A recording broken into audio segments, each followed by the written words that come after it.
Inalis ko ang bahay mula sa aking testamento. Ang bahay na pinaghirapan namin ng aking asawa sa loob ng 40 taon. Ang bahay na inakala ng sarili kong anak na mamanahin niya. O, ginawa ko. Ibinenta ko ito. At ibinigay ang lahat ng kikitain nito sa isang charity para sa mga veterano. Hindi siya makakatanggap kahit isang sentimo. Wala. Baka isipin ninyo, napakalupit naman ng amang ito. Paano niya nagawa iyon sa sarili niyang anak? Paano niya naatim na ipagkait ang tahanan na dapat sana ay para sa kanyang pamilya? Ngunit bago ninyo ako husgahan, kailangan ninyong malaman kung ano ang ginawa niya sa akin. Kailangan ninyong marinig ang mga salitang binitawan niya sa akin. Sa araw mismo ng libing ng kanyang ina, pangalan ko ay Alfonso Reyes, 70 taong gulang na ako. At ang kuwentong ito ay nagsimula sa pinakamasakit na araw ng buhay ko. Isang Biyernes ng hapon iyon at inihahatid ko sa huling hantungan ang aking asawa, si Teresita, ang aking tita. Ang ulan ay walang tigil sa pagbuhos. Ang lupa sa sementeryo ay naging putik. Ang bawat hakbang ay mabigat, hindi lang dahil sa putik na kumakapit sa aking sapatos, kundi dahil sa bigat sa aking dibdib. Pakiramdam ko, kasama niyang inilibing ang kalahati ng aking pagkatao. Ang seremonya ay mabilis na natapos. Ang iilang kaibigan na nakipagsapalaran sa masamang panahon ay isa-isa nang nag-alisan. Ang kanilang mga itim na payong ay parang mga uwak na lumilipad palayo, ngunit ako, nanatili ako. Nakatayo sa tabi ng puntod niya, nakatitig sa sariwang bunton ng lupa na tumatakip sa nag-iisang tao na tunay na nakakakilala sa akin. Wala akong maramdaman, kundi isang manhid na sakit. Ang gusto ko lang noon ay umuwi. Umuwi sa bahay namin. Umupo sa paborito kong silya at amuyin ang naiwang pabango ni Teresita sa mga unan. Iyon na lang ang natitira sa akin. Ang mga alaala, sa wakas, pagod na pagod. Tumalikod ako at naglakad patungo sa aming luma, ngunit alagang-alaga na sasakyan. Isang lumang sedan na iningatan ko sa loob ng 15 taon. Para sa akin, hindi lang iyon sasakyan. Iyon ay isang time machine, puno ng mga alaala ng aming mga biyahe, ng aming mga tawanan, ng buhay na aming pinagsaluhan. Aabutin ko na sana ang hawakan ng pinto, nang biglang isang kamay ang humampas sa salamin at hinarangan ang daan ko. Ang anak ko, si Paulo, 40 taong gulang na siya. Ngunit ang pananamit niya ay parang sa isang binatang gustong mapansin. Masyadong makintab ang kanyang suit, masyadong malaki ang kanyang relos, at ang mga mata niya, mapula. Ngunit hindi dahil sa pag-iyak. Iba ang dahilan, mayroong isang bagay sa kanyang mga mata, isang bagay na mailap at gutom. Akin na ang susi pa, sabi niya. Ang boses niya. Hindi malambing. Hindi ito ang boses ng isang anak na umaalo sa nagluluksa niyang ama. Ito ay isang utos. Napatingin ako sa kanya, naguguluhan. Siguro, nag-aalala lang siya na hindi ko kayang magmaneho sa gitna ng ulan. Siguro, gusto niya lang akong protektahan. Kaya kung magmaneho, anak, sabi ko, garalgal ang aking boses dahil sa ilang araw na hindi pagsasalita. Gusto ko lang umuwi.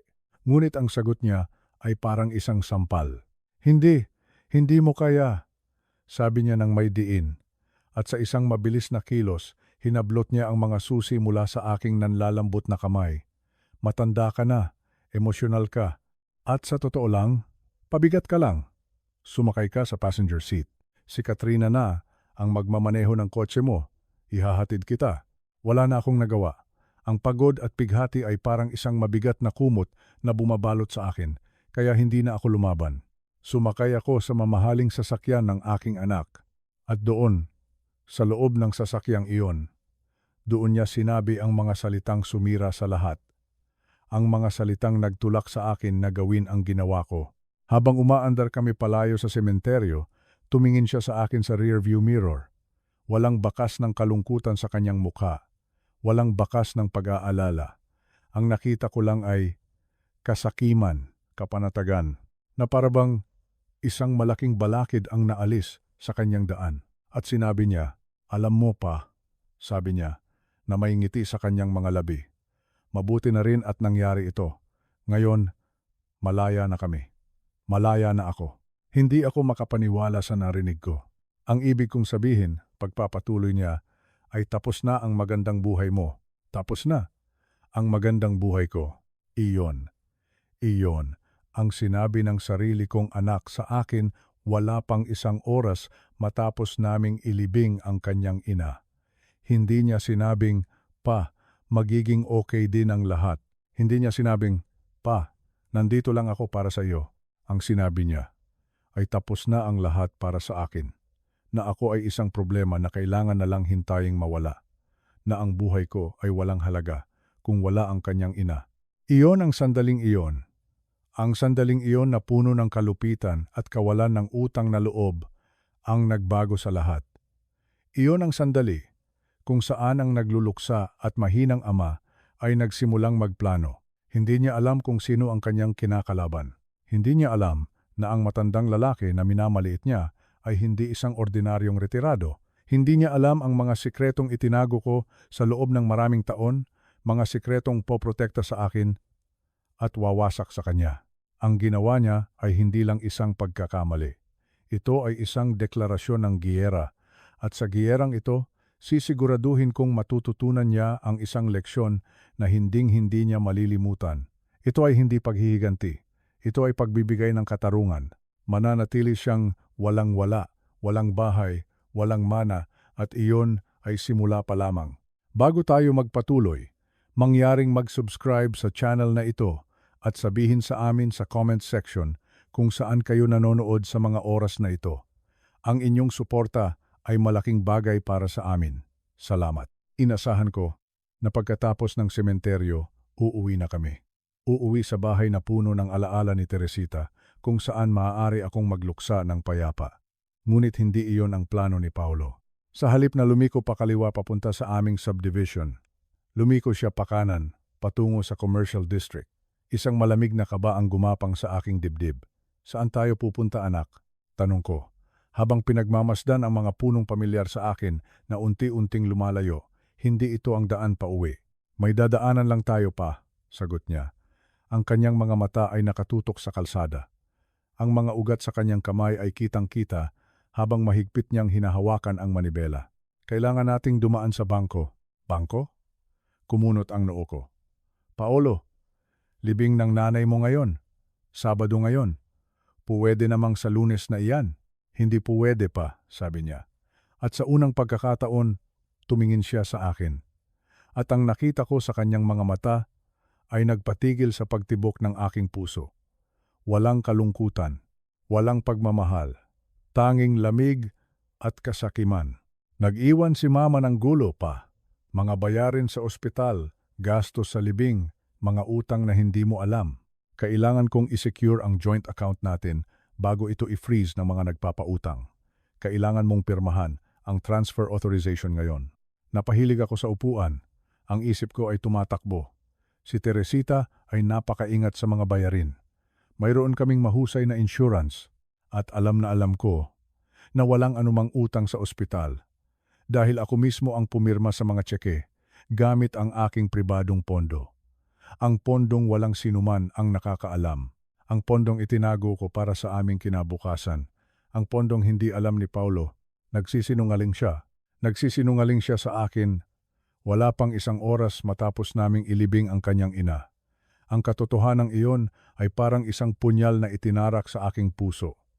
Huminto kami sa harap ng bangko. Sarado na dapat ito. Ngunit maliwanag na may espesyal na appointment si Paulo dahil ang branch manager, isang nerbyosong lalaki na nagngangalang Ginoong Santos, ay naghihintay sa amin sa salaming pinto.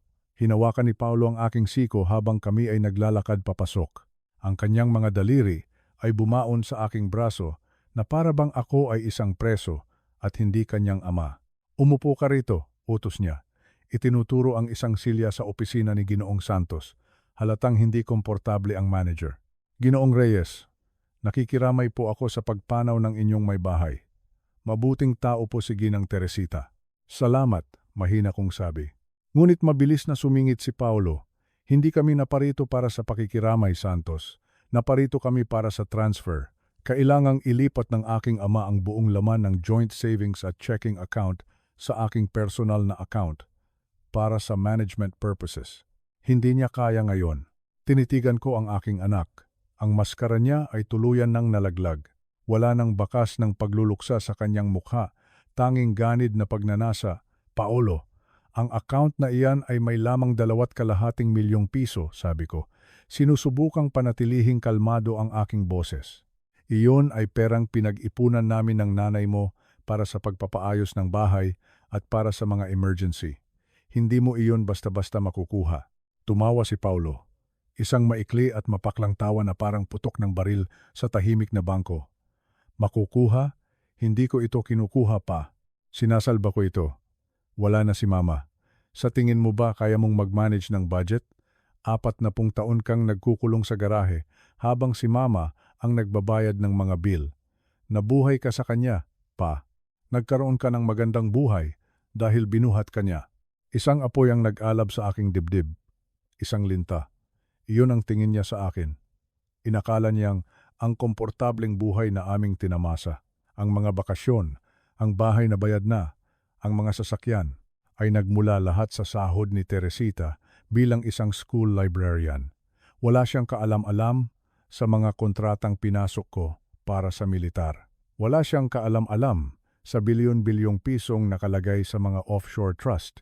At si Teresita, pagpalain nawa ang kanyang kaluluwa, ay dinala ang sekretong iyon sa kanyang libingan tulad ng hiniling ko sa kanya. Ginawa ko iyon para hindi lumaking mayabang at palaasa si Paulo. Ngunit mukhang nagkamali ang plano ko. Lumaki pa rin siyang mayabang at palaasa kahit na wala siyang perang maipagmamalaki. Hindi ako pipirma ng kahit ano, matatag kong sabi. Iuwi mo na ako, Paulo. Sumandal si Paulo sa mesa. Ang mukha niya ay ilang pulgada na lang mula sa akin. Amoy mamahaling pabango at panis na sigarilyo. Pipirma ka pa. Dahil kung hindi, ipapadeklara kitang incompetent. Nakausap ko na ang isang doktor. Grief-induced dementia. Napaka-common yan. Gusto mo bang gugulin ang mga natitira mong araw sa isang pasilidad ng gobyerno o gusto mong umuwi? Tumingin ako kay Ginoong Santos, umaasang makahanap ng kakampi. Ngunit ang manager ay nakayuko lamang, ayaw salubungin ang aking mga mata. Malaking kliyente si Paulo, o kung hindi man, isang maingay na kliyente. At ako ay isang matandang lalaki lamang na nakasuot ng basang damit panluksa. Tatayo na sana ako. Ipakikita ko na sana kay Paulo kung gaano ako capable. May lakas pa ako para baliin ang pulso ng isang tao kung kinakailangan, ngunit pagkatapos, tumingin ako sa labas ng salaming pader ng opisina patungo sa lobby. Nandoon si Katrina, nakatayo malapit sa linya ng mga teller, hawak ang kanyang telepono. Ang pulang ilaw ng recording ay kumikislap. Nagla-livestream siya o kahit papaano ay nagre-record ng video. Mayroon siyang isang peking ekspresyon ng pag-aalala sa kanyang mukha. Bumubulong sa mikropono, marahil ay nagsasalaysay ng isang kwento tungkol sa kanyang kaawa-awang, nalilitong biyenan na gumagawa ng eksena sa bangko. Kung sisigaw ako, kung lalaban ako, kung ipagtatanggol ko ang aking sarili, magkakaroon sila ng ebidensyang kailangan nila. Ipakikita nila sa hukom ang isang video ng isang galit, marahas na matandang lalaki. Ikukulong nila ako at pagkatapos, matatagpuan nila ang totoong pera. Matatagpuan nila ang mga trust. Kailangan kong maging matalino. Kailangan kong maging ang strategist na ako 30 taon na ang nakalilipas sa disyerto. Kailangan kong matalo sa labanang ito upang mapanalunan ang buong giyera. Hinayaan kong manghina ang aking mga balikat. Hinayaan kong manginig ang aking kamay habang inaabot ko ang ballpen. Pinilit kong magpakita ng pagkatalo at pagkalito sa aking mukha. Sige Paulo, bulong ko. Ginagawang garalgal ang aking boses. Kung sa tingin mo iyan ang pinakamabuti. Ito ang pinakamabuti, pa, sabi ni Paulo, agad na nag-relax. Isang mapanagumpay na ngisi ang gumuhit sa kanyang labi. Magtiwala ka sa akin. Tapos na ang magandang buhay mo ngayong wala na si Mama. Kailangan mo ng isang taong kokontrol sa lahat. Pinirmahan ko ang mga papel. Napanood ko si Ginoong Santos na mag-type sa kanyang computer, inililipat ang 2.5 milyong piso, ang huli sa aking nakikitang liquid cash. Sa kontrol ni Paulo, napanood ko ang aking anak na ngumiti habang iniimprenta ang resibo. Kinuha niya ang papel, tiniklop ito, at inilagay sa kanyang bulsa na para bang nanalo siya sa loto. Good boy pa, sabi ni Paulo. Tinapik ang aking pisngi na nagpanginig sa aking balat. Ngayon, iuuwi na kita. Kailangan mong magpahinga.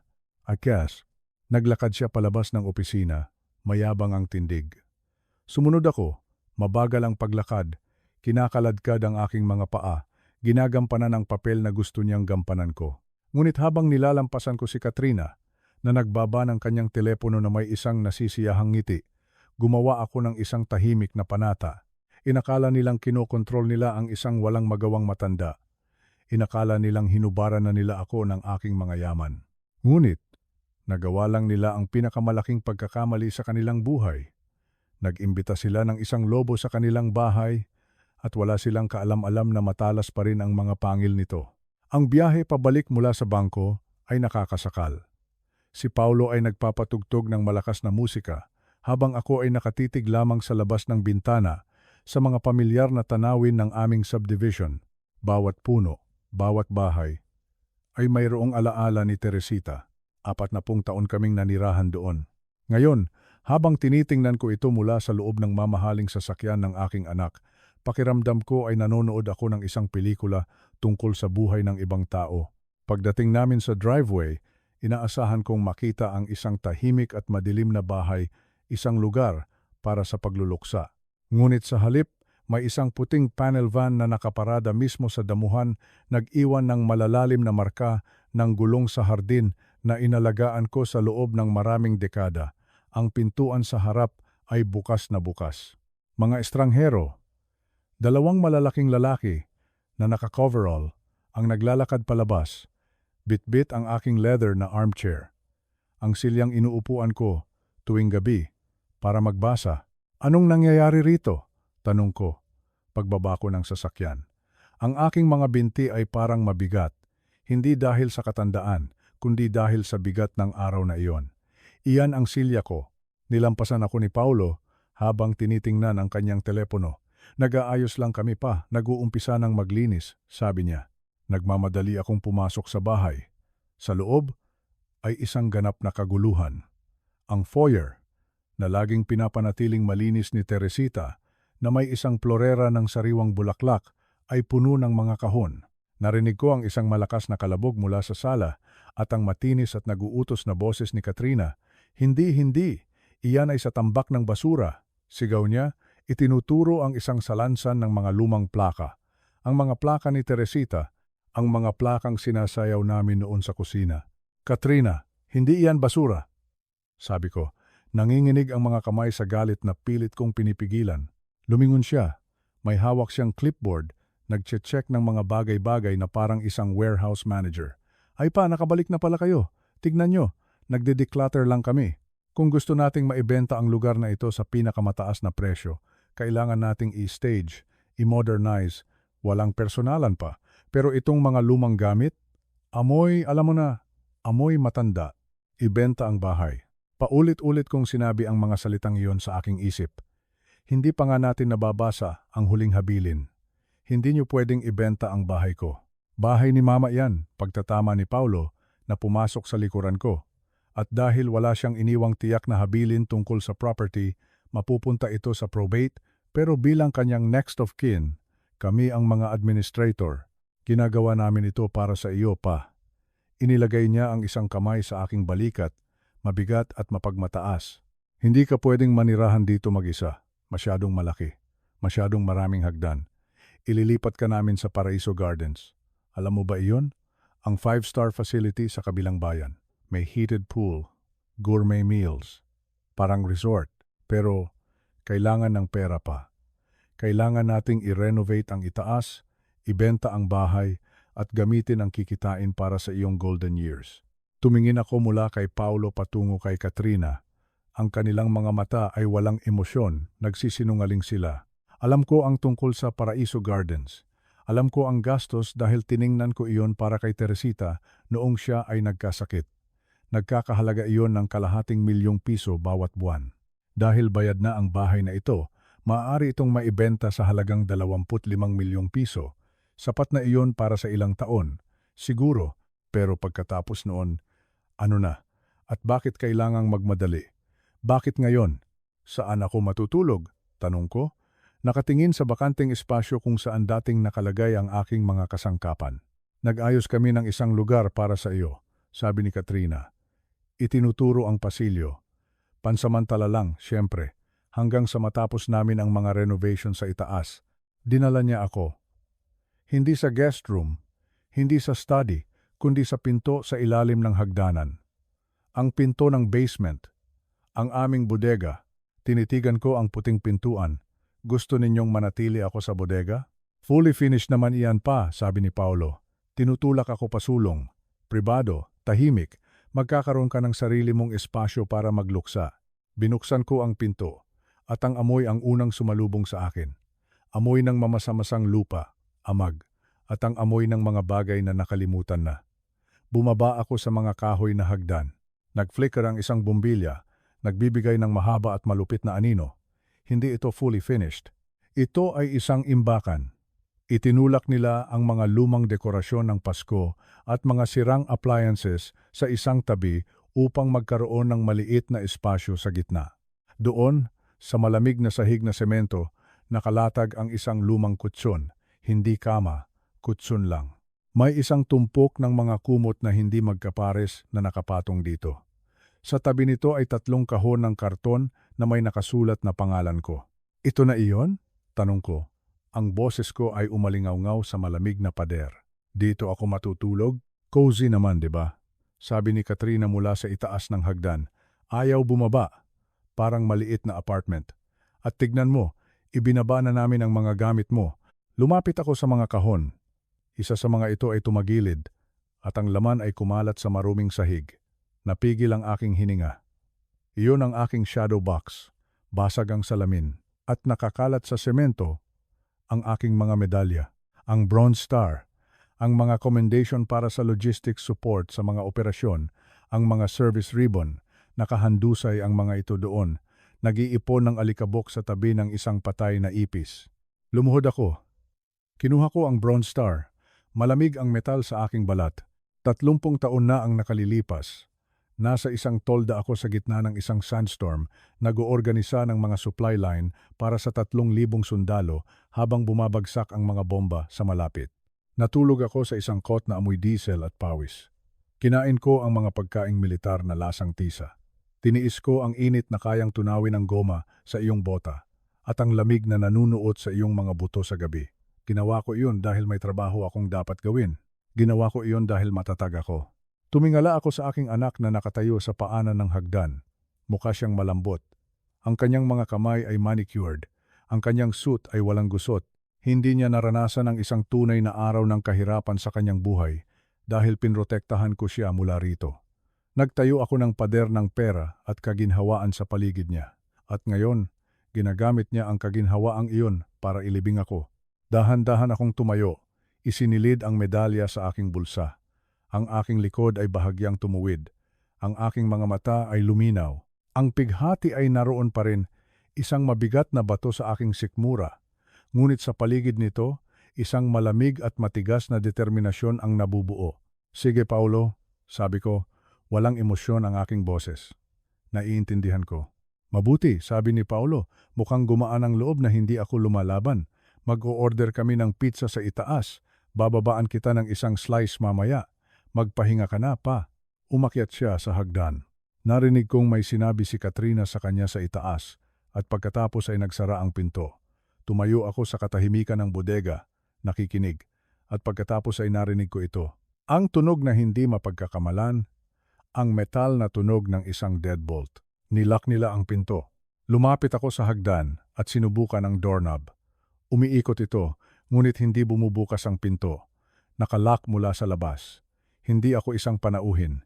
Hindi ako isang amang inaalagaan. Ako ay isang preso. Inilagay nila ako sa isang butas para makuha nila ang lahat sa buhay ko sa itaas. Akala nila ay sisirain ako ng bodega. Akala nila ay gagawin akong mahina ng lamig at halumigmig. Bumalik ako sa kutsyon at umupo. Inilabas ko ang burner phone mula sa aking medyas. May isang bar ng signal. Sapat na. Hindi pa ako tumawag kahit kanino. Una, kailangan kong i-secure ang aking perimeter. Sinimulan kong buksan ang mga kahon, hindi para mag-reminisce, kundi para mag-imbentaryo. Kailangan kong malaman kung anong mga resources ang mayroon ako. Kailangan kong mabuhay sa gabing ito. At bukas, kapag binuksan nila ang pintong iyon, hindi nila makikita ang isang takot na matandang lalaki. Makikita nila ang isang sundalo na naghihintay ng kanyang sandali para umatake. Sa itaas ko, narinig ko ang mahinang tunog ng mabibigat na kasangkapan na hinihila sa sahig. Binubura nila si Alfonso Reyes sa bahay na iyon. Ngunit dito sa ibaba, sa dilim, si Alfonso Reyes ay nagsisimula pa lamang magising. 1 linggo. Ganoon katagal bago nila hubaran ng dignidad ang isang tao kung alam mo kung aling mga butones ang pipindutin. Sa loob ng 7 araw, nanirahan ako sa konkretong kahon sa ilalim ng sarili kong tahanan. Natutunan ko ang ritmo ng bahay sa itaas sa pamamagitan ng mga lagutok ng sahig. Alam ko kung kailan naglalakad-lakad si Paulo sa sala, nag-aalala tungkol sa pera. Alam ko kung kailan nanonood ng telebisyon si Katrina sa master bedroom sa aking kwarto. Dahil ang bass mula sa surround sound system ay nanginginig sa mga kisame. Noong Martes ng umaga, bumukas ang pinto sa itaas ng hagdan. Ito ang unang pagkakataon na nabuksan ito mula nang itulak nila ako pababa. "Umakyat ka," sabi ni Paulo. "Kailangan nating pag-usapan ng pananalapi." Umakyat ako. Ang kusina ay iba na. Pinalitan nila ang mainit na lamesang gawa sa kahoy na mahal ni Teresita ng isang bagay na gawa sa salamin at malamig na bakal. Sa ibabaw nito ay nakalatag ang aking pitaka, ang aking checkbook at ang aking mga credit card. Si Paulo ay may hawak na gunting. "Tiningnan namin ang mga account pa," sabi niya. Ang kanyang boses ay makinis at sanay. Mas malala pa sa inaakala ko. "Ang iyong paggasta ay wala sa kontrol." Kinuha niya ang aking Platinum American Express card. Sa isang matalim na pagputol, ginupit niya ito sa gitna. Pagkatapos ay ang Visa at ang debit card. "Anong ginagawa mo?" tanong ko. "Kailangan ko iyan para sa grocery, para sa gasolina." "Wala ka ng sasakyan," sabi ni Paulo. Inihuhulog ang mga piraso ng plastik sa basurahan. "Ibinenta ni Katrina ang Lincoln kaninang umaga. Nakakuha kami ng 700,000 piso. Mapupunta iyon sa renovation fund. Hindi mo na kailangang magmaneho pa."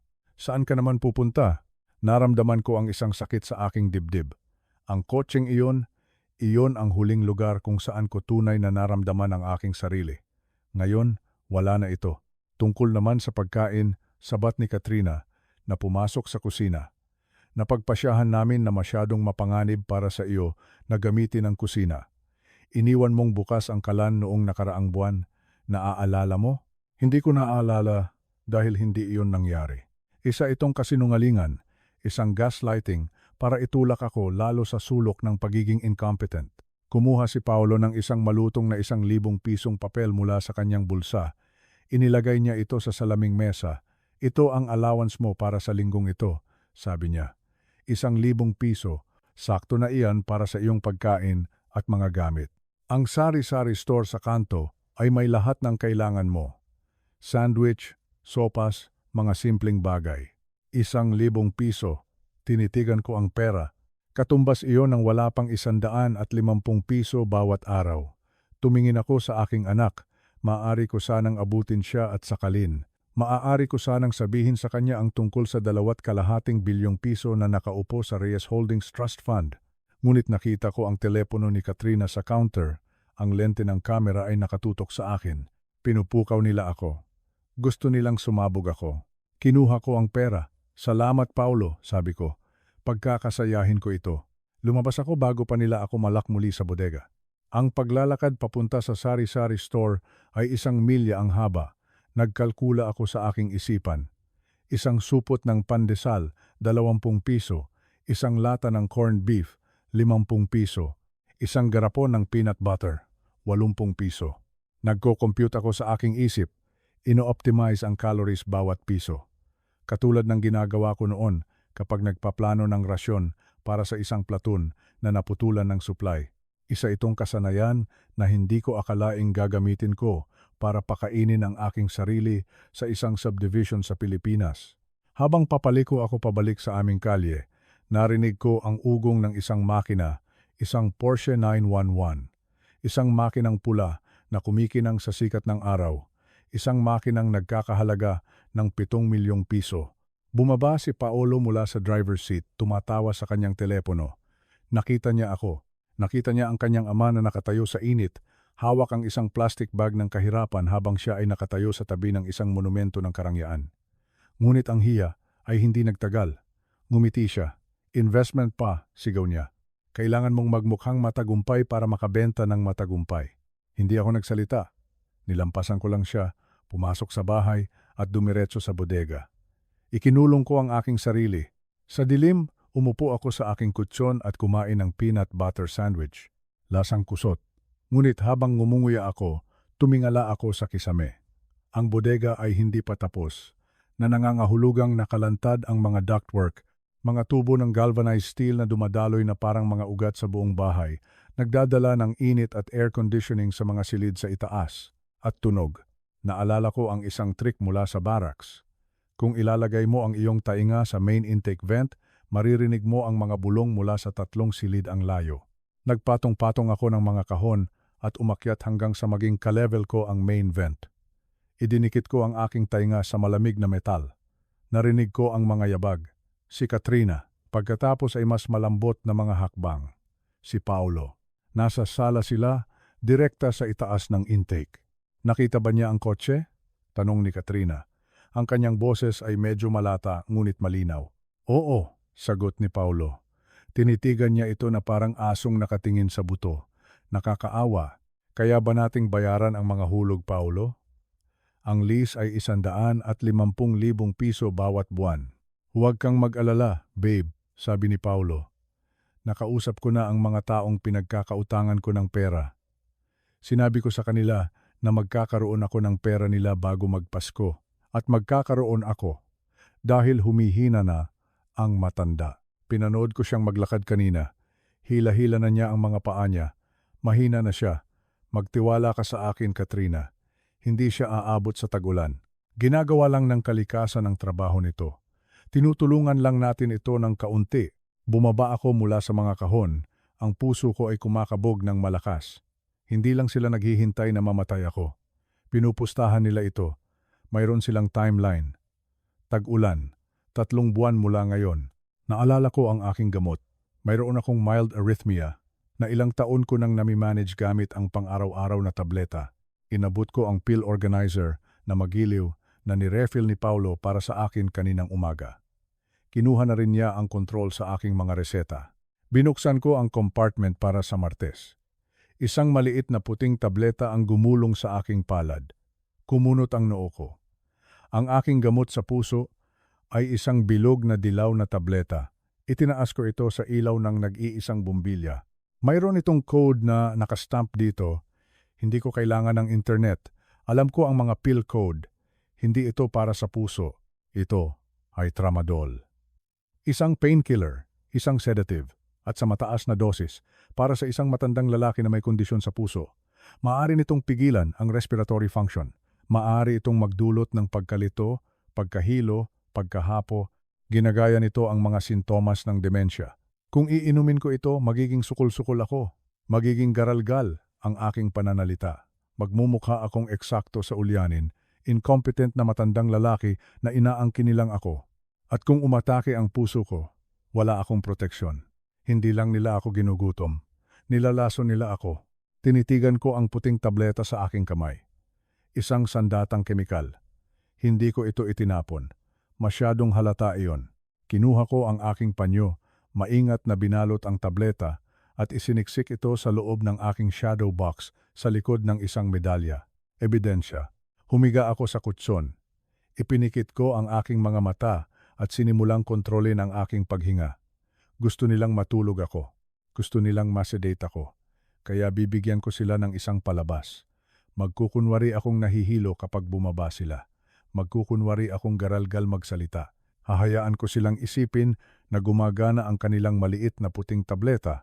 Ngunit sa likod ng pag-arte, ang aking isip ay magiging mas matalas kaysa dati. Si Paolo ay bumili ng Porsche. Mayroon siyang mga utang. Mayroon siyang deadline. Binigyan niya ako ng impormasyong kailangan ko. Masyadong kampante ang kalaban at doon ka umaatake. Ang paglalakad papunta sa parke ay isang pagsubok. Ang aking dibdib ay masikip, isang pakiramdam na parang may isang hindi nakikitang kamay na pumipiga sa aking puso. Alam ko kung ano ito. Hindi ito dahil sa tramadol na hindi ko ininom. Ito ay dahil sa kakulangan ng aking tunay na gamot sa puso. Ang aking arrhythmia ay umaatake, pinalala ng stress at ng dieta ng mga dilatang pagkain at tinapay. 2 beses akong huminto.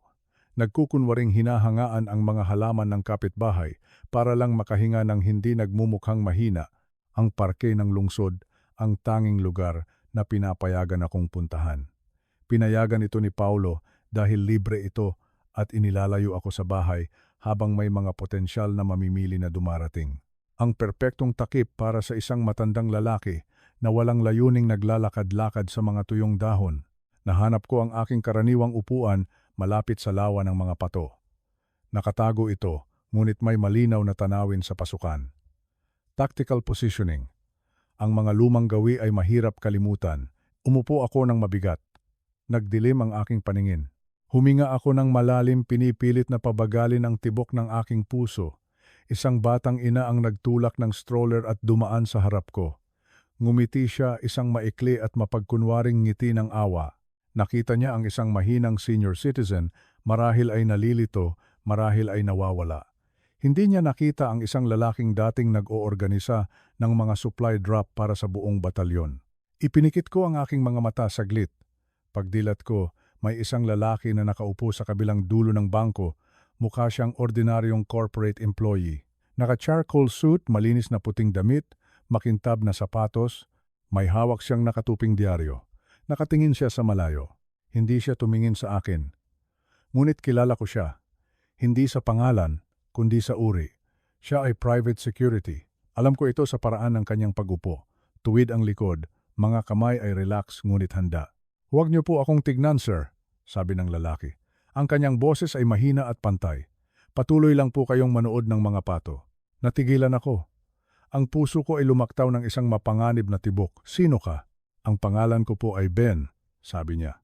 "Nagtatrabaho po ako para kay Attorney Ricardo De Leon." Ricardo De Leon. Ang aking abogado. Ang taong may hawak ng mga susi sa kaharian, ang Reyes Holdings Trust. 5 taon ko na siyang hindi nakakausap. Mayroon kaming kasunduan. Kabuuang katahimikan, maliban kung ako ang unang makikipag-ugnayan. Nakikiramay po si Attorney De Leon, patuloy ni Ben. Nakita po niya ang obituaryo. Sinusubukan po niyang tawagan kayo, pero disconnected na po ang inyong telepono. Ipinadala niya ako para i-verify ang inyong status. Kinuha nila ang telepono ko, bulong ko. Kinuha nila ang lahat. "Alam po namin," sabi ni Ben. "Minamanmanan po namin ang sitwasyon mula pa noong libing. Alam po namin ang tungkol sa bodega, alam po namin ang tungkol sa bank transfer." Lubos pong nag-aalala si Attorney De Leon. Nais po niyang malaman kung handa na kayong i-activate ang Omega Protocol. Ang Omega Protocol. Ito ang aming nuclear option. Isang legal na fail-safe na aming idinisenyo, ilang dekada na ang nakalilipas. Kung i-activate, i-freeze nito ang lahat ng asset na konektado sa aking pagkakakilanlan. Magti-trigger ng isang federal audit sa sino mang sumusubok na i-access ang aking mga pondo at magde-deploy ng isang private security team para iligtas ako mula sa anumang mapanganib na sitwasyon. Pinag-isipan ko ito. Maaari akong magsabi ng oo ngayon din. Sa loob ng 10 minuto, isang itim na SUV ang darating. Dadalhin ako sa isang 5-star hotel. May lockout si Paulo sa lahat. Matatapos na ang lahat. Ngunit pagkatapos, naisip ko ang pulang Porsche. Naisip ko ang pag-uusap sa mga vent, ang tagulan, ang pagtulong sa kalikasan. "Hindi pa," sabi ko. "Sir, sa buong paggalang po, mukha po kayong hindi maganda," sabi ni Ben. "Maputla po kayo. Mayroon po kaming medical staff na naka-standby." "Kailangan kong malaman," sabi ko. Tumigas ang aking boses. "Kailangan kong malaman kung gaano kalalim ang bulok. Kung hihilahin ko ang plug ngayon, magkukunwari si Paulo na wala siyang alam. Sasabihin niyang isa lang siyang nag-aalalang anak na sinusubukang i-manage ang isang mahirap na ama.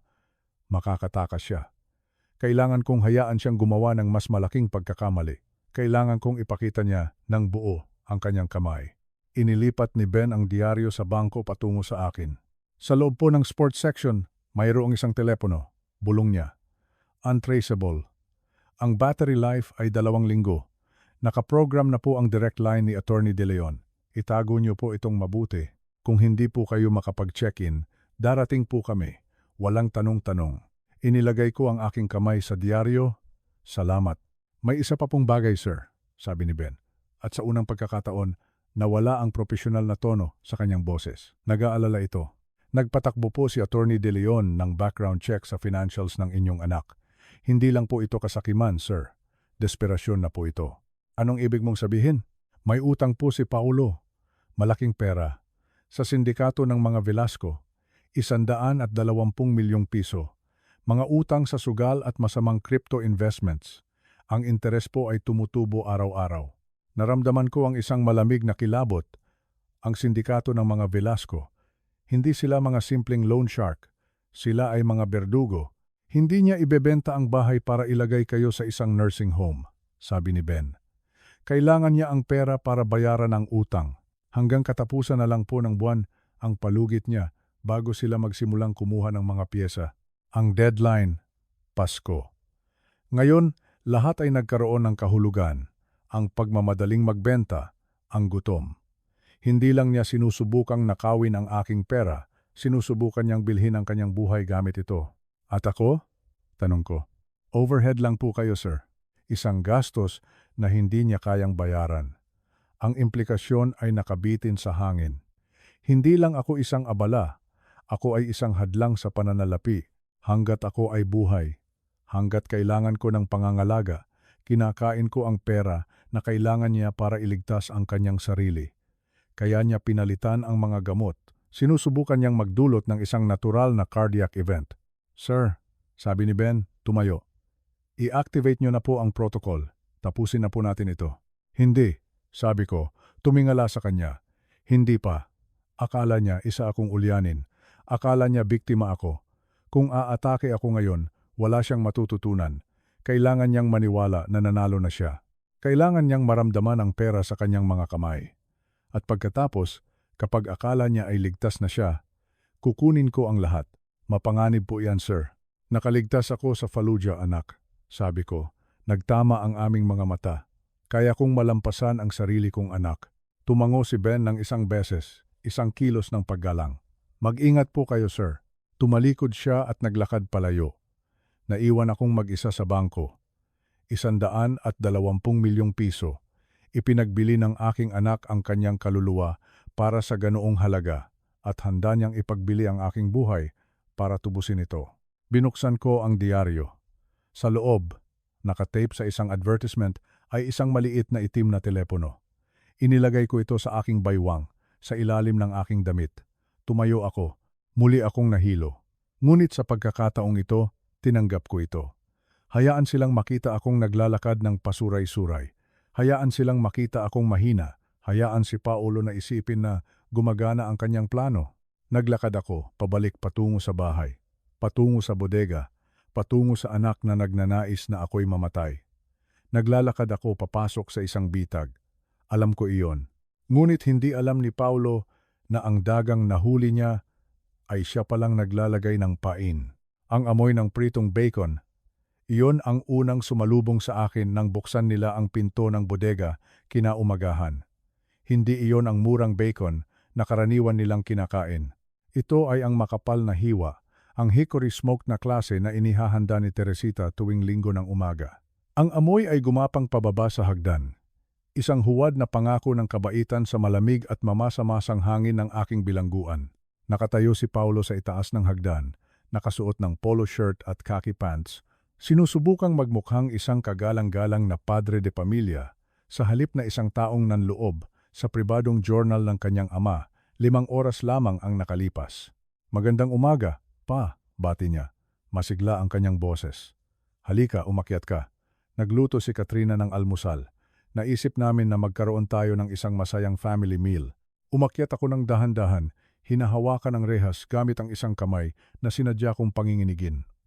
Kailangan kong gampanan ang aking papel. Kailangan nilang makita ang isang taong bumibigay na, kapwa pisikal at mental. Ang sala ay nagbago. Ang mga kahon ay itinabi sa mga pader. At ang lamesa ay nakahanda gamit ang aming magagandang pinggan, ang mga plato na inilalabas lamang ni Teresita tuwing Pasko. Mayroong isang pitselang orange juice, isang salansa ng mga pancake, at isang platito ng mga itlog. Isa itong piging, isa itong suhol. Umupo ka pa, sabi ni Katrina. Hinihila ang isang upuan para sa akin. Ang payat mo na. Kailangan mong kumain.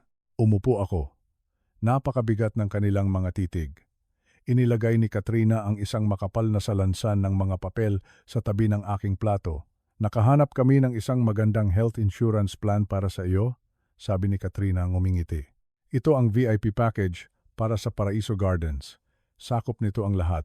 Physical therapy, pribadong silid, mga nurse on-call, 24,007. Pero magsasara na ang enrollment window ngayon. Tinapik niya ang pinakaibabaw na pahina. Kailangan lang namin ang pirma mo dito, dito, at dito. Pagkatapos, maisusumite na namin at ayos ka na. Tiningnan ko ang mga papel. Ang nasa ibabaw ay isang generic na medical enrollment form, ngunit medyo nakatagilid ito. Sa ilalim nito, sumisilip ang isang bahagi ng isang dokumento na may ibang font mas makapal na papel. Kumuha ako ng tinidor. Nanginginig ng husto ang aking kamay. Ang tinidor ay kumalansing sa plato. Pasensya na, sabi ko. Binitawan ang tinidor. Ang aking mga kamay. Napakahina nila ngayon. Hayaan mo akong tulungan ka, sabi ni Paulo. Ngunit hindi ang tinidor ang kanyang inabot. Inabot niya ang isang ballpen. Isinaksak niya ito sa aking nanginginig na kamay. Hindi mo kailangang kumain ngayon pa. Pumirma ka na lang. Pagkatapos ay makakapagpahinga ka na. Sumandal ako. Kunwari sumisilip sa mga papel. Wala akong salamin sa pagbasa. Itinapon ito ni Paulo 3 araw na ang nakalipas. Sinabing sira na raw. Hindi ko makita ang mga letra, sabi ko. Nanginginig ang boses. Malabo lahat. Para ba ito sa doktor? Oo pa. Para ito sa doktor? Sabi ni Katrina. Humihigpit ang kanyang boses. Pirmahan mo lang diyan sa linya. Inilapit ko ang ballpen sa papel. Sumandal si Paulo. Pinipigil ang hininga. Ramdam ko ang kanyang desperasyon na bumabalot sa kanya na parang init. Kailangan niya ito. Kailangan niya ang legal na autoridad para ma-access ang Box 714 na nakita niya sa aking journal. Kailangan niyang ipakita ang power of attorney sa bank manager para makuha niya ang inaakala niyang kayamanan. Ngunit habang ang dulo ng ballpen ay dumadampi na sa papel, bumahing ako. Isang malakas at marahas na bahing na nagpatalsik sa aking kamay. Ay, pasensya na, sabi ko. Pinupunasan ang aking ilong. Ang alikabok sa ibaba, nakakasama sa akin. Pinulot ni Paulo ang ballpen. Ang kanyang panga ay nag-igting. Pirmahan mo na pa. Ngayon na, kinuha ko ang salansan ng mga papel. Nagkukunwaring sinusubukang ayusin ang mga ito. Sa paggawa nito, hinayaan kong dumulas ang pinakaibabaw na papel. Ang dokumento sa ilalim ay nalantad. Sa makapal na itim na letra sa itaas, nakasulat, General Durable Power of Attorney. Hindi ito isang medical form. Ito ay isang ganap na pagsuko. Binibigyan nito si Paulo ng buong legal na autoridad sa aking pananalapi, sa aking mga ari-arian, sa aking mga desisyon sa kalusugan, at sa aking ari-arian. Kung pipirmahan ko ito, maaari niyang ibenta ang bahay, ubusin ang mga bank account, at ilagay ako sa isang pasilidad ng gobyerno bago magtanghali. Nagpanggap akong naguguluhan. Binabasa ang mga salita na para bang sinusubukang intindihin ang isang banyagang wika. Power of attorney, mabagal kong basa. Hindi ito nagsasabing insurance, Paulo. Sabi nito power of attorney. Hinablot ni Paulo ang mga papel mula sa aking kamay. Pareho lang iyon pa. Binibigyan kami nito ng kapangyarihan na kausapin ang insurance company para sa iyo. Standard procedure lang iyan. Umiling ako ng dahan-dahan. Laging sinasabi ni Teresita, huwag kang pipirma sa hindi mo nababasa. Masyadong malabo ang mga mata ko ngayon, anak. Hindi ko ito mapipirmahan. Biglang hinampas ni Paulo ang mesa. Tumalon ang pitsel ng orange juice, natapon ang malagkit na likido sa mantel. Tigilan mo na ang pagpapalusot, sigaw niya. Namumula ang kanyang mukha. Sinusubukan ka naming tulungan. Sinusubukan naming iligtas ang buhay mo, matandang walang utang na loob. Pirmahan mo na ang lintik na papel na iyan. Umatras ako sa aking upuan. Ginagampanan ang papel ng isang takot na biktima, ngunit sa loob-loob ko, nagkakalkula ako. Kailangan ko ng isang saksi. Kung pipirmahan ko ito dito ng mag-isa, ito ay magiging salita ko laban sa kanila. Kailangan ko ng ibang tao sa silid. Hindi ako komportable, sabi ko, nauutal. Kailangan ko ng isang taong magbabasa nito sa akin. Isang profesional. Isang profesional? Tumawa ng mapakla si Katrina. Gusto mong kumuha tayo ng abogado para lang basahin ng isang form? Alam mo ba kung magkano iyon? Itinulak ko ang aking plato. Hindi ko kayang pumirma. Hindi kung walang notaryo o abogado. Isang taong magsasabi sa akin na, okay lang. Tumayo si Paulo ng napakabilis, kaya't tumumba ang kanyang upuan. Tumingin siya sa akin ng may purong, walang halong galit. Itinaas niya ang kanyang kamay. Automatiko, isang marahas na kilos na dulot ng pagkabigo. Sasaktan niya ako. Sasaktan niya ang kanyang 70 taong gulang na ama dahil hindi ko ibinibigay ang aking buhay ng sapat na mabilis. Napapikit ako. Naghahanda sa tama. Hayaan mo siyang saktan ako. Hayaan mo siyang mag-iwan ng pasa. Ang pasa ay ebidensya. Ang pasa ay isang felony. Paolo, sigaw ni Katrina. Sinunggaban niya ang kanyang pulso bago pa man ito bumaba. Tigilan mo iyan, bulong niya. Mag-isip ka. Kung mamarkahan mo siya, makikita ng doktor. Kung may mga pasa siya, iimbestigahan nila tayo. Hindi natin maibebenta ang bahay kung may investigasyon ng elder abuse. Natigilan si Paulo. Ang kanyang kamay ay nanatiling nakabitin sa ere, nanginginig. Dahan-dahan niyang ibinaba ang kanyang kamay. Sige, sabi niya, dumura sa sahig. Gusto mo ng abogado? Gusto mong maging opisyal? Sige. Lumingon siya kay Katrina. Tawagan mo si Mendoza. Sabihin mo sa kanyang pumunta rito bukas ng umaga. Sabihin mong dalhin niya ang kanyang selyo. Sabihin mong babayaran natin siya ng doble kung darating siya ng linggo. Si Mendoza, kilala ko ang pangalan. Isa siyang abogadong kilala sa paghabol sa mga ambulansya at pagtulong sa mga masasamang may-ari ng lupa na paalisin ang mga nangungupahan. Marumi siya. Perpekto. Isang maruming abogado ay isang abogado pa rin. Lumapit si Paulo hanggang sa ang mukha niya ay ilang pulgada na lang mula sa akin. Bukas, bulong niya. Darating si Mendoza bukas ng 10:00. Uupo ka rito. Ngiti ka at pipirmahan mo ang papel na iyan. At kung mag-aalangan ka, kung magkukunwari kang hindi makabasa, kung babahing ka, ililibing kita sa tabi ni Mama mismo. Naiintindihan mo? Tumango ako. Nanginginig ang aking labi. Oo, Paolo. Naiintindihan ko. Mabuti. Ngayon, umalis ka na sa paningin ko. Itinuro niya ang pinto ng bodega. Tumayo ako. Nanginginig na talaga ang aking mga binti dahil sa adrenaline. Naglakad ako papunta sa pasilyo. Habang papalapit ako sa pinto, narinig kong kinuha ni Paulo ang kanyang telepono. Oo, ako ito, sabi niya. Ang kanyang boses ay biglang naging desperado. Alam ko ang deadline. Mayroon na akong account number. Kailangan ko lang ng authorization. Bukas, bukas ng hapon, i-wire ko ang unang installment. Sabihin mo lang kay Ginoong Velasco na maging pasensyoso. Isinara ko ang pinto ng bodega sa likuran ko. Narinig ko ang paglock nito. Bumaba ako sa hagdan patungo sa dilim. Umupo ako sa aking kutsyon. Nakabili ako ng 24 na oras. Nagdadala si Paulo ng isang abogado. Inakala niyang kinukulong niya ako. Ngunit hindi niya alam na dinadala niya sa akin mismo ang kailangan ko. Dinadala niya ang isang manonood para sa huling yugto. Ang banyo ay isang maliit na kuta ng porselana at baldosa, ngunit ang pinto ay gawa lamang sa murang kahoy. Sa bawat paghampas ni Paulo ng kanyang balikat dito, nanginginig ang frame, naglalaglag ng pinong alikabok mula sa molding. Buksan mo ang pinto, pa, sigaw ni Paulo. Basag ang kanyang boses sa sobrang galit. Babayaran mo ang mga medical bill ng abogado.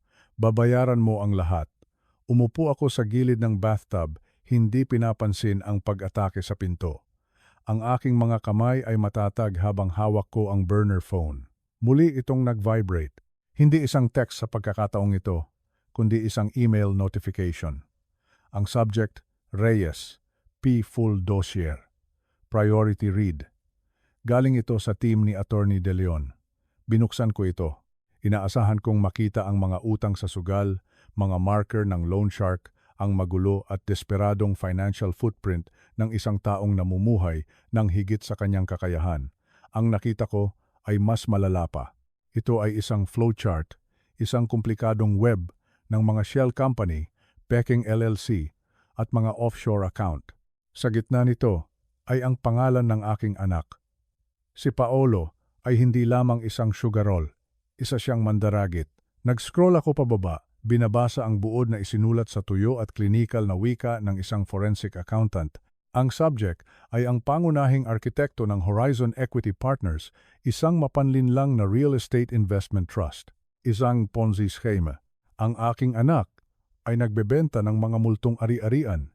Kumukuha siya ng pera mula sa mga retirado, sa mga guro, sa mga taong tulad ni Teresita at ginagamit ito para pondohan ang kanyang Porsche, ang kanyang mga suit at ang kanyang kayabangan. Binabayaran niya ang mga lumang mamumuhunan gamit ang pera ng mga bago, pinapanatili ang ilusyon habang kinukuha ang kita para sa sarili. Ngunit ang scheme ay bumabagsak na. Idinetalya ng file ang lahat. Ang mga bagong pamumuhunan ay natuyo 3 buwan na ang nakalilipas. Ang mga dividendo ay overdue na. Ang mga mamumuhunan ay nagtatanong na. At pagkatapos ay nakita ko ang watermark ng NBI sa ikalawang pahina. Aktibong investigasyon. Kaso BLG 89442. Status pagmamanman. Pinapanood siya ng mga federal. Alam nila ang lahat. Ngunit hindi pa sila kumikilos. Bakit? Nagbasa ako pa. Naghihintay ng kumpirmasyon ng huling asset liquidation para maitatag ang money laundering intent. Hinihintay nila siyang ilipat ang pera. Hinihintay nila siyang subukang linisin ng isang malaking halaga para mahuli nila siya, hindi lang para sa pandaraya, kundi para sa federal money laundering. Ibinaba ko ang telepono, nanlalamig ang aking sikmura, ang bahay.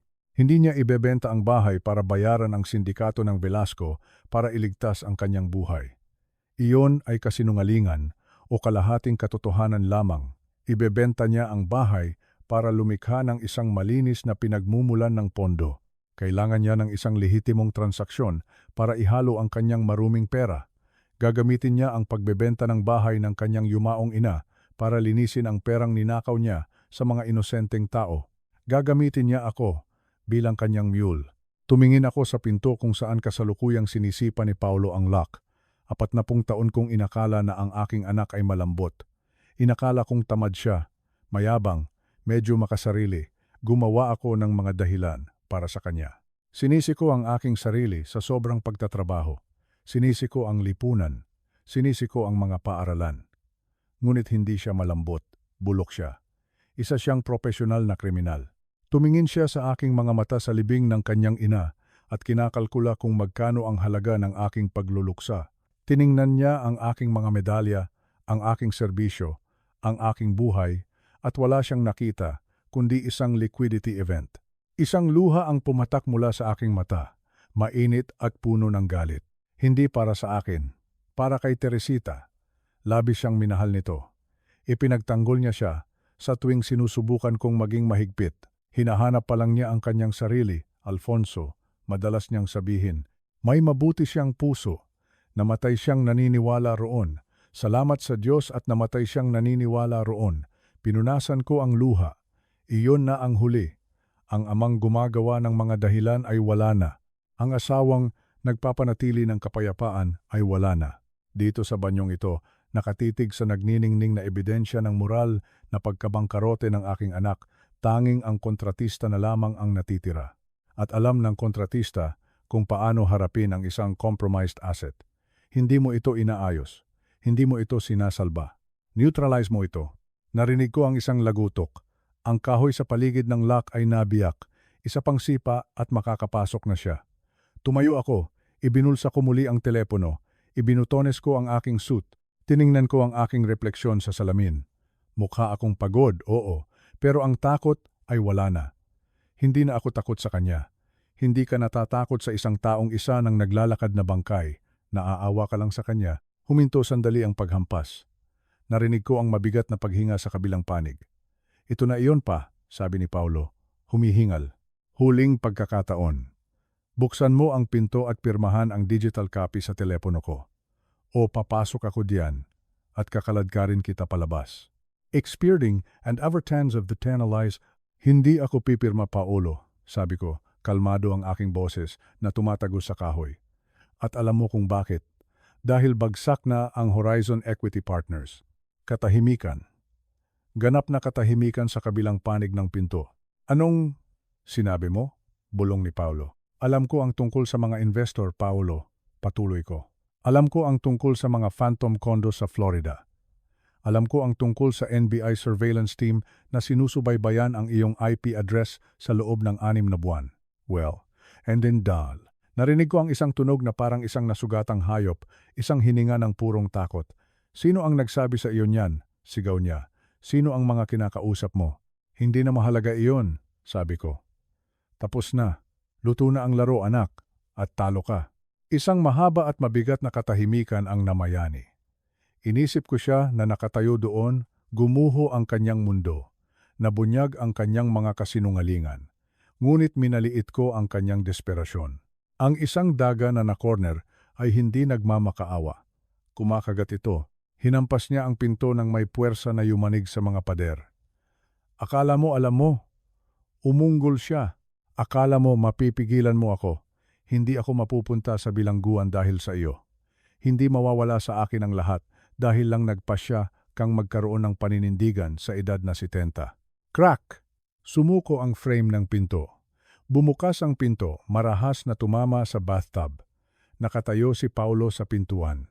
Ang kanyang mga mata ay nanlalaki at galit, puno ng isang nakakatakot na determinasyon. Hindi na siya mukhang isang negosyante. Mukha siyang isang taong nagpasya na ang pagpatay ay isang katanggap-tanggap na gastusin sa isang balance sheet. May hawak siyang isang duffel bag. Si Katrina ay nakatayo sa likuran niya, maputla at nanginginig. Masyado ka ng maraming alam, sabi ni Paolo. Walang anumang init ng pamilya sa kanyang boses. Nagbago na ang mga bagay. Hindi na tayo maghihintay ng bukas. Itinapon niya sa akin ang duffel bag. Mag-empake ka. Kung ano ang kasya diyan.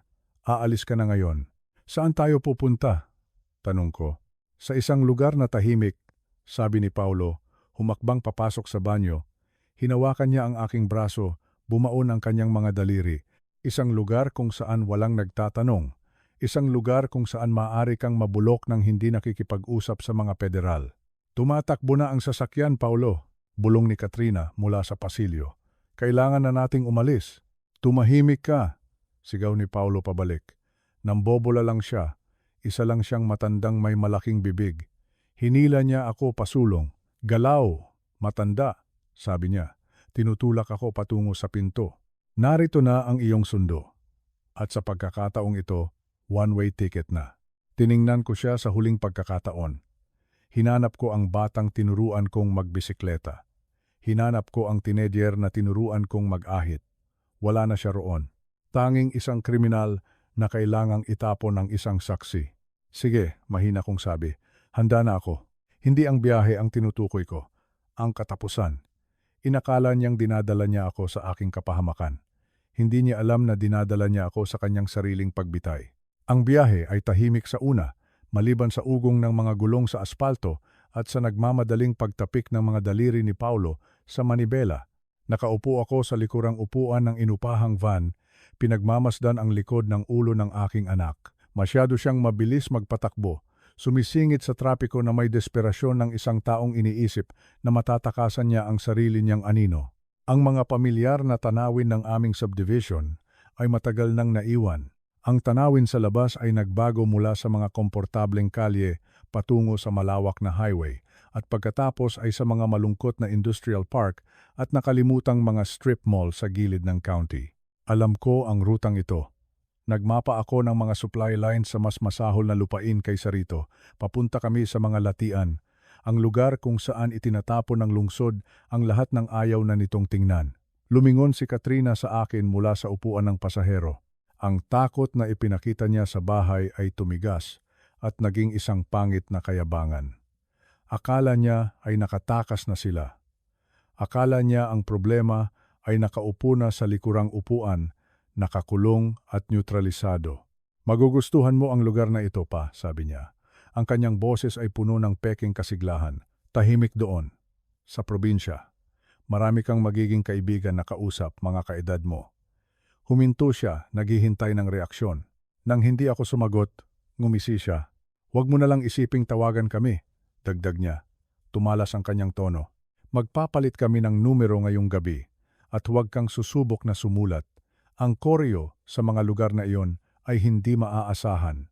Mag-isa ka na ngayon. Isipin mo na lang na ito ay isang panibagong simula. Tinitigan ko siya. Sa loob ng maraming taon, sinubukan kong makita ang kabutihan sa kanya dahil mahal siya ni Paulo. Binaliwala ko ang mga masasakit na komento, ang mga sakim na sulyap. Ngunit habang nakaupo doon sa van na iyon, nakita ko siya ng malinaw. Siya ay guwang isang parasito na nakakabit sa isang host na unti-unting namamatay. Tama ka, Katrina, sabi ko. Ang aking boses ay matatag at kalmado. Hindi na nanginginig tulad ng isang nalilitong matanda. Isa itong panibagong simula. Sinulyapan ako ni Paulo sa rearview mirror. Kumunot ang kanyang noo.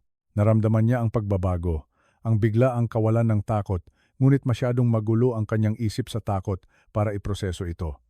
Tumahimik ka, pa, sabi niya. Umupo ka lang diyan at manahimik. Malapit na tayo. Ibinaba ko ang tingin sa aking mga kamay na nakapatong sa aking mga tuhod sa nakaraang linggo. Pinilit ko silang manginig. Ngunit ngayon, huminga ako ng malalim at pinakalma ang aking sarili. Tumigil ang panginginig. Ang aking mga kamay ay naging matatag, malakas. Ito ang mga kamay na pumirma ng mga kontratang nagkakahalaga ng milyon-milyon. Hindi ito ang mga kamay ng isang biktima. Inayos ko ang aking kwelyo. Ibinutones ang butones ng aking damit na natanggal sa gulo kanina. Tiningnan ko ang aking relo. Isang reflex mula sa isang buhay ng mga synchronized operations. Eta, 2 minuto. Umupo ako ng mas tuwid. Iwinaksi ko ang kuba ng isang talunang biyudo. Hindi ako isang bilanggo na dinadala sa isang selda. Ako ay isang CEO na dinadala sa isang board meeting. Lumiko ng matalim si Paulo sa isang daanang graba. Umalog ng husto ang van. Nasaan ang lugar na ito, Paulo? Tanong ko. Ang aking boses ay iba na ngayon. May lalim. May autoridad. Ito ang boses na ginagamit ko kapag may isang shipment na huli o isang kontratista na sumusubok na mandaya. Natigilan si Paulo. Tumingin siyang muli sa salamin at sa pagkakataong ito, sinalubong ko ang kanyang tingin. Hindi ako kumurap. Isang pasilidad ng estado, bulong niya, hindi mapakali. Green Valley, pansamantala lang hanggang sa makuha natin ang pera. Green Valley. Kilala ko ito. Hindi ito isang pasilidad. Ito ay isang bodega para sa mga maralita, isang lugar kung saan ipinapadala ng estado ang mga taong walang pangalan, walang pamilya, at walang pera. 5 beses na itong na-cite para sa mga paglabag sa health code sa nakaraang taon lamang. Ito ay isang hatol na kamatayan. Dadalhin mo ako sa isang lugar kung saan ang mga tao ay namamatay, sabi ko. Hindi isang tanong, isang katotohanan. Iyon lang ang kaya natin. Sigaw ni Paulo. Hinampas ang dashboard. Dahil sa iyo, kung pinirmahan mo lang ang papel, sana ay nagawa natin ito sa magandang paraan. Pinilit mo akong gawin ito. Hindi kita pinilit na magnakaw ng $9,000,000, Paolo, malamig kong sabi. Hindi kita pinilit na magtayo ng isang Ponzi scheme. Hindi kita pinilit na pagtaksila ng iyong pamilya. Ginawa mo iyan lahat sa sarili mo. Biglang nagpreno si Paulo. Ang van ay dumulas sa graba bago huminto. Lumingon siya. Ang kanyang mukha ay puno ng galit. Tigilan mo na ang pagsasalita, sigaw niya. Tigilan mo nang mag-arte, na para bang alam mo ang nangyayari. Wala kang kwenta. Isa kang bangkaruting ulyanin na malapit ng iwan sa isang basurahan. Wala kang kapangyarihan dito. Tiningnan ko siya. Tiningnan ko ang pawis sa kanyang itaas na labi. Tiningnan ko ang takot sa likod ng galit. Nasa akin ang lahat ng kapangyarihan, Paulo. Mahina akong sabi. Dahil ako lang ang nag-iisa sa van na ito na hindi mapupunta sa bilangguan. Tumawa si Katrina, isang mataas at nerbyosong tunog. Nagdedeliryo na siya, Paulo. Magmaneho ka na lang. Alisin mo na siya rito. Humarap muli si Paulo sa manibela. Pinaharurot niya ang makina. Sa unahan, sa pagitan ng mga puno, nakita ko ang isang bakod na may alambreng tinik. Sa likod nito ay isang mababang gusaling kulay abo na may mga rehas sa bintana, Green Valley. Mukha itong isang minimum security prison kaysa sa isang care facility. Ito na iyon, sabi ni Katrina. Hangganan na ng linya pa. Nagdahan-dahan si Paulo, papalapit sa pangunahing gate. Isa itong kinakalawang na metal na harang na pinapatakbo ng isang keypad. Ibinaba niya ang kanyang bintana. Pinindot ang isang code na malamang ay binayaran niya para makuha. Umugong ang gate at nagsimulang bumukas. Ngumiti si Paulo. Akala niya ay nagtagumpay na siya. Akala niya ay ilang segundo na lang at maitatapon na niya ang ebidensya at magmamaneho palayo. Nagsimula siyang bumilis, ngunit pagkatapos ay bigla siyang nagpreno ng napakalakas. Sumigaw si Katrina. Ano ba iyon? Sigaw ni Paulo. Tumingin ako sa labas. Nakaharang sa kalsada, sa kabilang panig lamang ng gate, ay dalawang malalaking itim na SUV. Magkatabi silang nakaparada, bumubuo ng isang pader na bakal. Ang mga itim na SUV ay hindi gumalaw. Nakatayo lang sila roon, tahimik at nagbabanta. Ang kanilang mga makina ay umaandar ng mahina. Sino iyan? Bulong ni Katrina. Nanginginig ang boses. Paolo, sino iyan? Hindi ko alam, sigaw ni Paulo. Ilang mga hangal na nakaharang sa daan. Inilagay niya ang van sa reverse, balak na umatras at lumingon. Ngunit nang tumingin siya sa rearview mirror, namutla ang kanyang mukha. Isang pangatlong SUV ang huminto sa likuran namin, hinaharangan ang aming pag-atras. Na-box in kami. Nataranta si Paulo. Ikinandado niya ang mga pinto. Anong nangyayari? Ito ba, si Velasco ba ito? Nahanap ba nila tayo? Inakala niyang ang sindikato iyon. Kinuha niya ang isang tire iron mula sa ilalim ng kanyang upuan, hinawakan ito na parang isang lifeline. Ako naman ay kalmadong nakaupo sa likod. Tinanggal ko ang aking seatbelt. Ang tunog ng pag-click ay malakas sa biglaang katahimikan. Hindi iyan si Velasco, Paulo, sabi ko. Inaayos ang aking kurbata. Lumingon si Paulo, nanlalaki ang mga mata. Paano mo nalaman? Sino ito? Inabot ko ang hawakan ng pinto. Ito ang Omega Team, sabi ko. Hinila ko ang hawakan. Ang pinto, na inakala ni Paulo ay nakalock, ay madaling bumukas. Manumano ko itong na-unlock kanina habang sila ay sumisigaw. Bumaba ako sa van. Ang mga pinto ng mga SUV ay sabay-sabay na bumukas.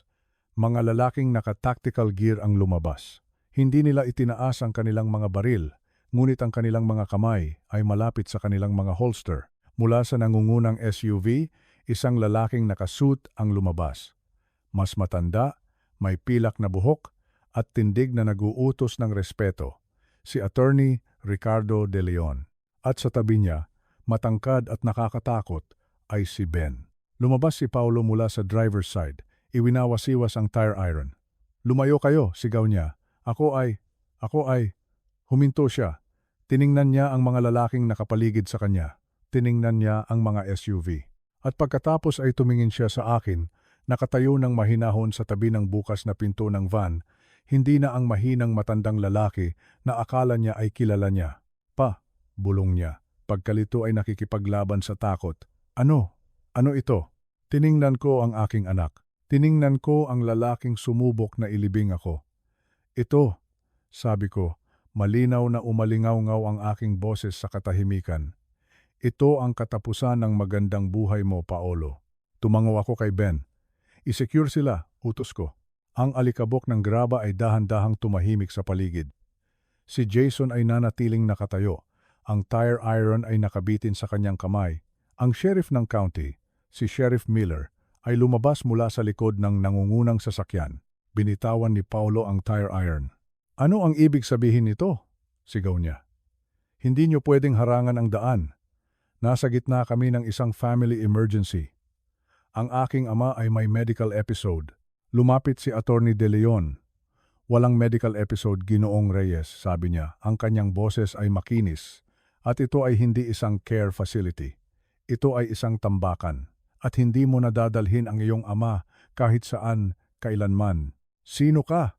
Sigaw ni Paulo. Wala kang karapatang makialam. Pamilya namin ito. Lumingon siya sa sheriff. Sheriff, sabihin mo sa kanila na ang aking ama ay may demensya. Wala siya sa tamang pag-iisip. Ako si Ricardo De Leon, sabi ng abogado. Kinakatawan ko ang Reyes Military Logistics Trust, At 10 minuto na ang nakalipas, nag-execute ako ng isang Federal Emergency Injunction na nag-freeze sa bawat asset na konektado sa pangalan ng Reyes. Tumawa si Paulo, ngunit parang nasasakal. Anong trust? Ang tatay ko ay isang retiradong middle manager. Wala siyang trust. Ngumiti si De Leon. Ang iyong ama ay ang nag-iisang benepisyaryo at managing director ng isang 2.5 bilyong pisong private equity fund, Paulo. Ang 2.5 milyong piso na ninakaw mo ay ang kanyang petty cash. Nakita ko ang mukha ni Paulo. Ang dugo ay nawala dito. Tumingin siya sa akin. Hinanap niya ang nalilitong matandang lalaki na kanyang binubuli sa loob ng 1 linggo. Hindi niya ito nahanap. 2.5 bilyon. Bulong ni Paulo. Lumabas si Katrina sa upuan ng pasahero, nanlalaki ang mga sakim na mata. Pa, totoo ba iyon? Mayroon kang bilyon-bilyon. Bakit hindi mo sinabi sa amin? Sana mas inalagaan ka namin. Ngunit hindi pa tapos si De Leon. Itinaas niya ang isang dokumento. Plano mong ibenta ang bahay sa Oak Street. Akala mo dahil pumanaw na ang iyong ina, ang titulo ay mapupunta sa iyo. Oo, sabi ni Paulo. Ako ang tagapagmana. Ako ang nag-iisang anak. Akin ang bahay na iyon. Hindi, sabi ni De Leon. Ang bahay sa Oak Street ay hindi kailanman pag-aari ng iyong ina. Si Teresita Reyes ay mayroon lamang life estate interest. Ang titulo, ang tunay na pagmamay-ari ay pag-aari ng Reyes Trust. Binili ng iyong ama ang bahay na iyon ng cash noong 1982 at inilagay ito sa trust para protektahan ito mula sa mga taong tulad mo. Nakita ko ang sandaling gumuho ang mundo ni Paulo. Ang pulang Porsche, ang mga utang, ang sindikato, ang Ponzi scheme, lahat ay nakasalalay sa pag-aakalang maibebenta niya ang bahay na iyon. Kung wala ang bahay, wala siyang anuman. Hindi lang siya bangkarote. Isa siyang patay na naglalakad. Kasalanan niyan, sigaw niya, sumugod pa sulong. Akin ang mana na iyon. Ngunit 2 security guard ang humarang sa kanya. Hindi iyan kasinungalingan, Paolo. Sabi ko, nagsasalita sa unang pagkakataon. Lumakad ako palapit. Wala kang pinaghirapan. Nagnakaw ka. Nagsinungaling ka. Sinubukan mo akong burahin. Akala mo ako ay isang yaman na dapat minahin, hindi isang ama na dapat igalang. Pa, pakiusap. Pagmamakaawa ni Paulo. Ang kanyang galit ay natunaw at naging takot. Hindi ko alam ang tungkol sa trust. Kung nalaman mo lang, mas maaga mo akong sinubukang patayin. Putol ko sa kanya. Itinulak mo sana ako sa hagdan ng bodega sa halip na ikulong lang ako doon. Hindi, pa, mahal kita. Pamilya tayo. Tiningnan ko siya. Ang pamilya ay nagpoprotekta. Hindi ginugutom ng pamilya ang kanilang ama. Hindi sinusubukang ideklarang incompetent ang kanilang ama para bayaran ang mga utang sa sugal. Ang pamilya ay hindi naghahatid ng kanilang ama sa libingan ng mga pulubi sa isang van na walang bintana. Sumenyas, ako kay De Leon. Ipakita mo sa kanya ang iba pa. Kumuha si De Leon ng isa pang file. May selyo ito ng NBI. Paolo Reyes, basa ni De Leon. Ikaw ay inaaresto para sa wire fraud, securities fraud, money laundering at 18 bilang ng elder abuse. Umiling si Paulo, umatras. Hindi, isa lang akong negosyante. Alam namin ang tungkol sa Ponzi scheme, Paolo, sabi ko. Alam namin ang tungkol sa mga phantom properties. Alam namin ang tungkol sa 120 milyong pisong utang mo sa mga Ruso. At alam namin na ginagamit mo ang aking pagkakakilanlan para mag-set up ng mga bagong shell company para linisin ang pera. Ipinadala ko ang mga file sa NBI 20 minuto na ang nakalilipas. Nasa kanila na ang iyong laptop. At salamat sa recording kaninang umaga, nasa kanila na ang iyong confession. Pa, pigilan mo sila! Sigaw ni Paulo, umiiyak. Ako ang anak mo. Lumapit ako sa kanya. Sabi mo tapos na ang magandang buhay ko, Paulo. Tama ka. Ang buhay kung saan nagkukunwari akong mabuting tao ka ay tapos na. Ang buhay kung saan tinatakpan ko ang iyong mga pagkakamali ay tapos na. Lumingon ako kay De Leon. Ipatupad ang utos, sabi ko. Lumapit si Sheriff Miller, hawak ang isang pares ng posas. Pa! Umungol si Paulo. Ang kanyang mukha ay nakasubsob sa dumi. Tulungan mo ako, pakiusap, patawad. Tumayo ako sa ibabaw niya. Paolo, sabi ko, Ang aking boses ay malumanay ngunit may bigat ng isang huling hatol. You are fired. Fired? Sabi niya, naubo. Anong ibig mong sabihin? Fired ka na sa pamilyang ito, sabi ko. Hindi ka na isang Reyes. Tinatanggalan kita ng mana, epektibo ka agad. Hindi ka makakakita ng kahit isang sentimo. Hindi para sa abogado. Hindi para sa piyansa. Hindi para sa komisari. Tumalikod ako. Alisin niyo siya sa paningin ko. Kinaladkad ng mga pulis si Paulo patungo sa cruiser, sumisigaw ng aking pangalan. Si Katrina ay pinoposasan din, sumisigaw na gusto niyang makipagdiborsyo. Pinanood ko silang umalis. Lumapit sa akin si De Leon. Tapos na, Alfonso, ibenta mo ang bahay, Ricardo, sabi ko. Ayoko nang bumalik doon. Masyadong maraming multo. Saan ka pupunta? Tumingala ako sa langit. Ang mga ulap ay naghihiwalay na. Sumisikat na ang araw. Marami akong frequent flyer miles na hindi ko pa nagagamit, sabi ko. At maraming lugar na gustong makita ni Teresita. Sa tingin ko, oras na para puntahan ko ang mga iyon para sa kanya. Naglakad ako patungo sa nangungunang SUV, iniwan ang graba, ang bilangguan at ang aking anak sa likuran. Ang magandang buhay ko ay hindi tapos. Nagsisimula pa lamang ito. Ang bigat ng aking mga hakbang ay tila kasing bigat ng bakal na rehas sa aking likuran. Kakalabas ko lang ng kulungan. Ang amoy ng kalawang at pawis ay tila kumapit na sa aking mamahaling barong. Pero mas kumapit sa akin ang huling tingin ni Paulo, ang aking anak. Kanina, habang kaharap ko siya, nakita ko ang takot sa kanyang mga mata, narinig ko ang kanyang pakiusap. Tay, sabi niya, gamitin mo ang koneksyon natin, ang pera natin. Ialabas mo ako dito. Huminga ako ng malalim, tinitigan ko siya. Hindi bilang isang ama na laging nagbibigay, kundi bilang isang tao na naghahanap ng katuwiran. Umiling ako ng dahan-dahan. Hindi, Paulo, ang sagot ko. Ang boses ko ay mahina pero buo. Ang yaman ng pamilya natin, ang daan-daang milyong piso na ipinagmamalaki mo, hindi ko iyon gagamitin para pagtakpan ka. Nakita ko ang gulat sa kanyang mukha. Parang hindi siya makapaniwala. Nagpatuloy ako. Gagamitin ko ang bawat sentimo para tulungan ang prosecution.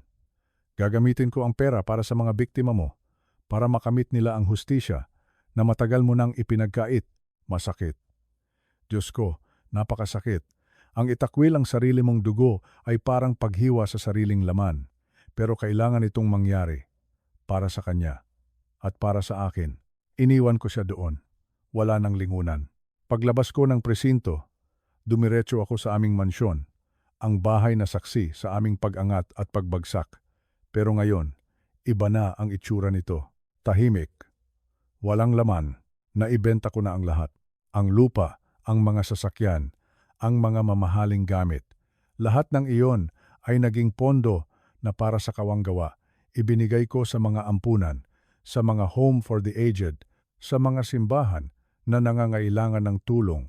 Wala akong itinira para sa marangyang buhay na nakasanayan ni Paulo. Ngayon, heto ako. Nakaupo sa isang malambot na upuan sa loob ng isang private jet. Ramdam ko ang pag-ugong ng makina. Naramdaman ko ang dahan-dahang pag-angat ng eroplano mula sa lupa. Sumilip ako sa bintana. Ang Maynila, kasama ang lahat ng alaala, ang lahat ng sakit, at ang lahat ng pagkakamali, ay unti-unting lumiliit.